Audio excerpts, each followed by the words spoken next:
आपने काफ़ी जगहों पे सुना होगा कि 80 टू 90% ट्रेडर्स जो होते हैं लॉस करते हैं, ठीक है? उसका रीज़न क्या होता है और कैसे उसको करेक्ट किया जा सकता है?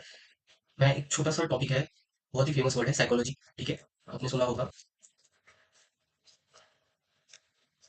साइकोलॉजी मेन रोल प्ले करती है किसी भी ट्रेडर के फ्यूचर में या फिर कोई भी ट्रेडर जैसे अपनी जर्नी स्टार्ट करता है उस हिसाब से। और सब बता देते हैं कि मेन प्रॉब्लम साइकोलॉजी होती है, ठीक है? और इसी वजह से ट्रेडर ज़्यादातर पैसे लूज़ करते हैं। लेकिन हम साइकोलॉजी हमारा खराब कैसे होता है? इस पोजीशन तक पहुँचते कैसे हैं? ठीक है? तो मेन रीज़न साइकोलॉजी नहीं होती है, स्टार्ट होती है पोजीशन साइजिंग से। जो मेन फैक्टर है एक ट्रेडर को जो इफेक्ट करता है वो है पोजीशन साइजिंग। पोजीशन साइज जो आपका होता है, ठीक है? हमेशा मैंने जितने भी ट्रेडर से बात की है, ठीक है? उनका एक गोल होता है, प्री डिफाइंड माइंडसेट होता है कि मुझे इतने कैपिटल पे रोज़ इतना प्रॉफिट करना है, या वो ऐसा सोच करके आते हैं कि मुझे इतना प्रॉफिट चाहिए और उस हिसाब से ट्रेड करते हैं।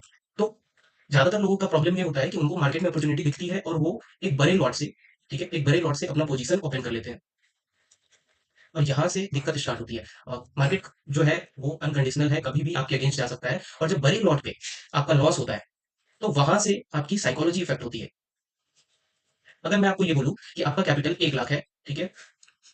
और आपका लॉट साइज़ 0.01 है, 0.01 आप गोल्ड ट्रेड कर रहे हो, ठीक है?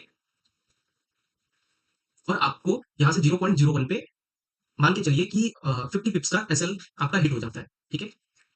और आपका जो कैपिटल है इस टाइम पे, ठीक है? वो 1 लाख रुपए है। तो अगर आपका 50 पिप्स का एसएल हिट हो जाता है तो आपके ₹500 का ही लॉस होगा एक ट्रेड में, ठीक है?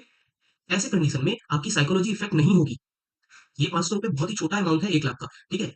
आप डायरेक्ट साइकोलॉजी पे नहीं जाते हो। पोजीशन साइज़ डिसाइड करती है आपकी साइकोलॉजी और इस हिसाब से फिर ट्रेडर रेगुलरली लूज़ करते रहते हैं अपने मनी को। तो सबसे इम्पोर्टेंट फैक्टर जो है वो पोजीशन साइज़ है और इसको सही करना। अगर आपने अपनी पोजीशन साइज़ सही कर ली, तो आप लॉस में नहीं जा सकते हो। एक फिक्स आपको बस इसको फिक्स करना है कि आपने इसको फिक्स कर दिया, ठीक है?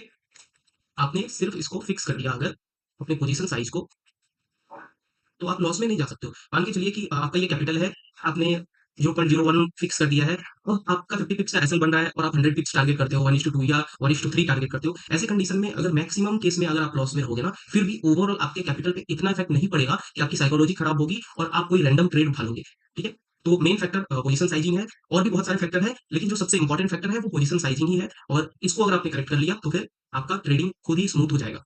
आई होप ये समझ में आया हो।